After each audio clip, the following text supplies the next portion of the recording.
Last week, we began the season of Lent with the story of Adam and Eve. That story highlights a very, very big part of our humanity, how we insist on choosing our own way over God's way. At first, for those two, they went along with God's way, not eating of that tree that was in the middle of the garden. They were happy not to eat from it, actually. God told them they'd die if they did. But then the snake showed up and told them that eating the fruit from the tree would make them more like God. They thought it sounded pretty good, so forget what God told them what to do. They decided instead to eat up and to have a jolly old time. And from there, life got more difficult. Well, in the next few chapters of Genesis, it involves some more exploring of this topic. The will of humanity. Adam and Eve have children, Cain and Abel. These two make offerings to God. Abel's turns out to be better. Cain doesn't care about God's will. All that matters to him is his jealousy. So he chose to kill his brother Abel. Later on, after the people are more established, people going their own way makes the world worse and worse until finally God gets so fed up with the wickedness that God decides to bring on a flood. Noah and his family are spared on account that he's like the only one in the entire world who's willing to go God's way instead of his own. And he builds this ark. Just imagine what his neighbors were saying, seeing him build this thing, talking about a flood coming. But he and his family, along with the animals, because of his going God's way, they were spared while the world was wiped out. The family and the animals survive the floods, the waters recede, and they find land and they start fresh. Civilization builds once again. Keep in mind that God is fully aware of how we human beings like to choose our will over God's will and the extent that that reaches. People become too strong in their ability to achieve their will. This comes to be as they build a tower that reaches far into the heavens so that they can be where God is. God decides they become too great in their ability to work together. Humans tend to go their own way and choose poorly. So God comes up with a way to slow their progress to a halt so they can't achieve so much. Having vowed never to wipe away the earth again with the flood, God decides to spread the people out all over the world, give them different languages to speak so they can't understand each other. This way, the amount of trouble they can get into and the wickedness that they can bring upon the world and upon themselves is limited, since it's much, much harder to work together than it was before. All this sets the stage for where we are today. The calling of Abram. Abraham as we know him, but Abram at the time. Human beings were already notorious for choosing their will over God's will. God wiped the earth away to start over. God didn't wind up being so happy with that decision, and it really didn't work out anyway. God spread the people out so they couldn't be too powerful. That didn't do the trick either. It was time to start a new program. So God chose Abram. Why did God choose Abram? Who knows? There's no reason given to why God chose Abram. We're left to our own devices to reach a conclusion. I mean, it's not like he was the most righteous person. Just following the stories and his adventures, we find him making some pretty bad decisions, actually. Now, only thing I can tell you that's really clear-cut about him is that when God tells him to do something, he does it. When God tells him to go somewhere, he goes. When God calls, Abram responds. And that's precisely how he becomes Father Abraham. It's through this man who responds when God calls that God decides to start a new program that would grow and grow and ultimately change the entire world for the better. Now, pulling from the gospel reading this morning, we could say that Abram was born from above. We might ask, well, what does that mean? And that question would bring us right together with Nicodemus, the Pharisee, asking Jesus the same thing. What does it mean to be born from above? Obviously, it talks about being born of water and spirit, so we can conclude that we're talking about baptism. And as Christians, that's definitely our starting place of being born from above. But what does it mean to actually be born from above? And Jesus basically describes someone who's born from above as being someone who goes with the Spirit wherever the Spirit chooses to go. That, in a nutshell, is Abram. Where the wind of the Spirit blows, he goes with it.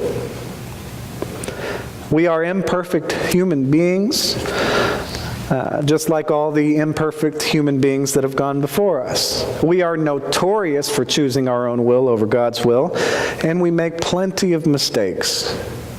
That is, in itself, to be born of flesh. It's something special, very special to say, you know what? I want to choose my own way, but I'm going to choose God's way instead.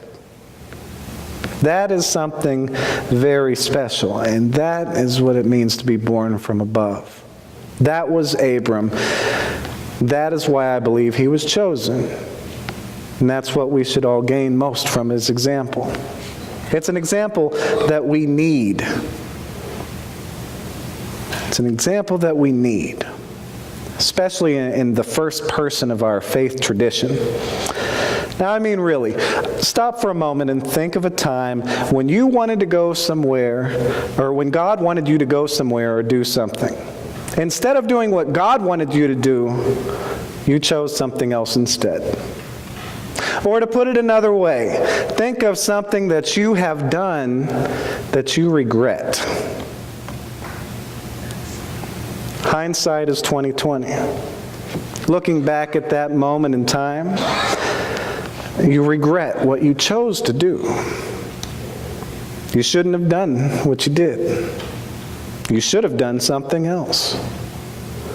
You probably even knew you were wrong at the time, but went ahead with it anyway.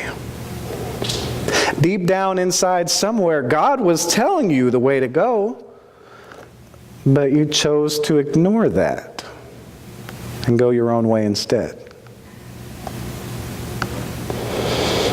You know, we think so highly of ourselves, like we don't do that, like we're better than that, like we always choose God's way, like we're always right. And, we like to point our fingers sometimes. We look at Adam and Eve, we point our fingers at them and say that they should have done what God told them to do.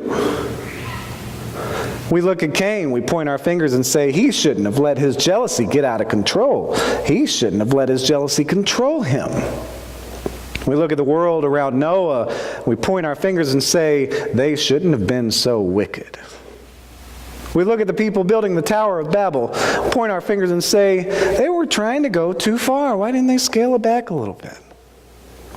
You know, we like to think we're above all that kind of stuff. And we like to point our fingers. Think about the shows that we watch and we enjoy so much. Ever watch a trashy TV show like Jerry Springer? Hey. Or maybe reality shows. Maybe some Housewives or something like that. Just something with all this drama that we love to point our fingers at. What do you think the appeal of it is? It's because we can just look at them and point and talk about them and those awful people and their awful ways. Truth is, those shows just make a spectacle of the nonsense that we people, all of us people, choose to do at times.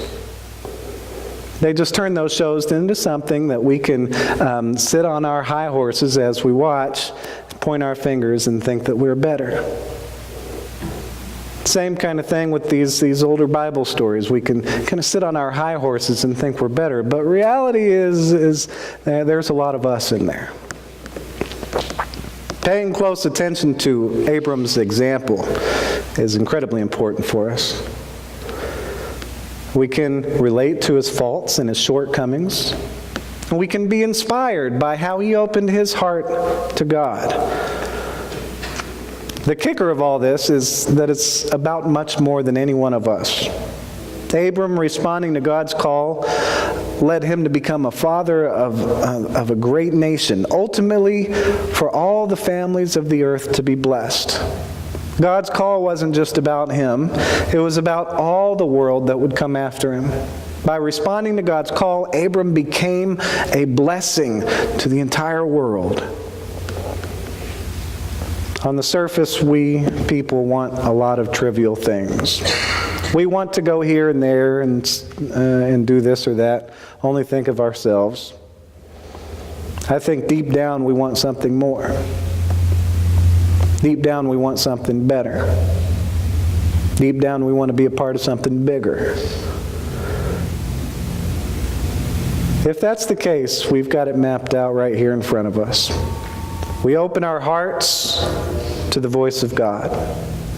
When God calls, respond. That may be God calling right now. When God calls, we go. Period. And the world will be blessed. Let us not just sit on our high horses and point our fingers, but instead seek to understand who we are and listen closely for that still small voice of God. May we be people who are born from above. May we respond to God's call and be God's blessings. Amen.